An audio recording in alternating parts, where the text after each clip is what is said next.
10 tahun yang lalu saat saya mendirikan perusahaan ini, saya mengumpulkan 17 orang. Saya beritahu pada mereka bahwa saya akan memberi mereka $1 miliar tunai. 10 tahun telah berlalu sejak saya katakan itu.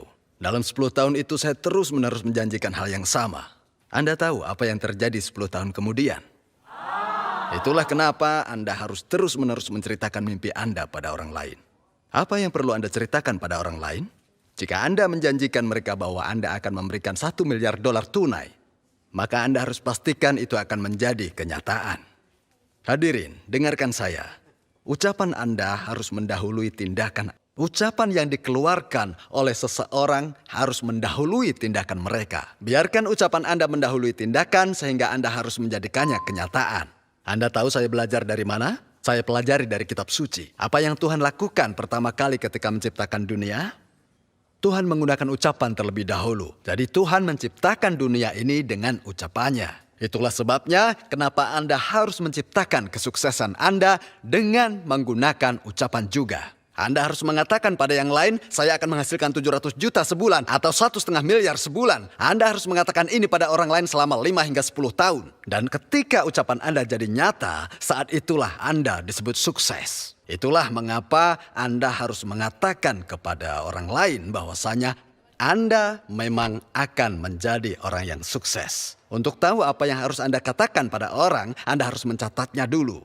Ini adalah skenario kehidupan. Anda harus menuliskan akan menjadi seperti apa Anda ketika Anda sukses nanti. Untuk itu, Anda harus menjadikan ini layaknya sebuah film yang diputar di pikiran Anda. Saat Anda mencoba untuk menceritakannya, Anda tidak tahu harus berkata apa. Dan ketika orang bertanya, Anda akan menjadi apa setelah Anda sukses nanti, mereka akan terbata-bata. Anda harus lebih spesifik lagi tentang bagaimana Anda menjadi sukses. Anda harus menuliskan berapa penghasilan yang Anda inginkan per bulannya. Dan tuliskan berapa banyak uang yang mau Anda tabung dalam 10 tahun ke depan. Tuliskan juga mobil impian Anda.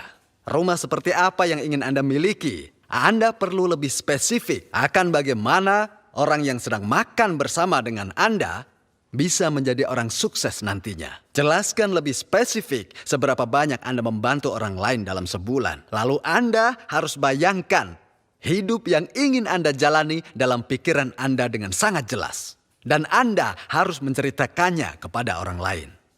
Sebagian orang akan mendengar Anda, tapi mungkin yang lain akan mengabaikan Anda. Tidak apa-apa. Itu tidak masalah. Anda harus mendengarkan diri Anda sendiri. Dengarkan diri Anda sendiri untuk 5 hingga 10. Hidup seperti apa yang akan Anda jalani saat Anda sukses. Bayangkan gambaran ini dalam pikiran Anda. Dan untuk menggambarkan ini, Anda harus menulisnya terlebih dahulu.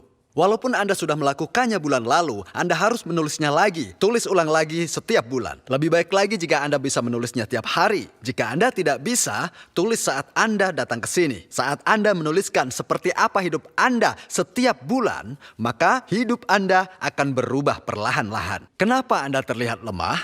Itu karena Anda tidak punya visi. Karena Anda tidak punya harapan.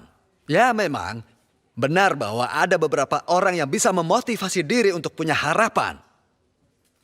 Orang-orang itu penuh dengan harapan. Menurut Anda, orang seperti itu adalah orang yang optimis. Tapi meskipun Anda tidak optimis dan Anda tidak memiliki harapan, tapi jika Anda dapat menggambarkan visi dalam pikiran Anda dengan sangat jelas, itu bisa jadi penyemangat Anda. Anda akan menjadi orang yang penuh kekuatan. Karena itu, member-member yang bersama saya sejak awal didirikannya perusahaan Atomi ini, mereka tidak tahu bahwa dulu saya orang miskin. Mereka pikir setidaknya saya punya beberapa harta. Mereka tidak berpikir saya tidak punya apa-apa. Bahkan beberapa dari supplier kami berkata bahwa mereka tidak akan memasok kami dengan produk-produk yang lain jika mereka tahu bagaimana keadaan ekonomi saya saat itu. Namun, saya bukanlah orang yang seperti itu. Inilah sebabnya mengapa ucapan seseorang harus mendahului tindakan. Apa yang baru saya katakan? Ucapan seseorang haruslah Mendahului tindakannya, Anda harus mendeklarasikan impian Anda pada orang-orang di sekitar Anda. Anda harus meneriakkan mimpi Anda kepada mereka walaupun mereka tidak percaya pada Anda. Anda harus tetap menceritakannya. Maka milikilah keberanian. Anda harus mendeklarasikan pada orang-orang di sekitar Anda hidup sukses yang selama ini Anda dambakan. Biarkan ucapan Anda menjadi kenyataan. Jika Anda beritahu orang lain tentang hidup sukses yang selalu Anda dambakan, maka Anda akan sukses. Saya harap Anda mempercayai ini. Saya akhiri pembicaraan ini. Terima kasih. Ya.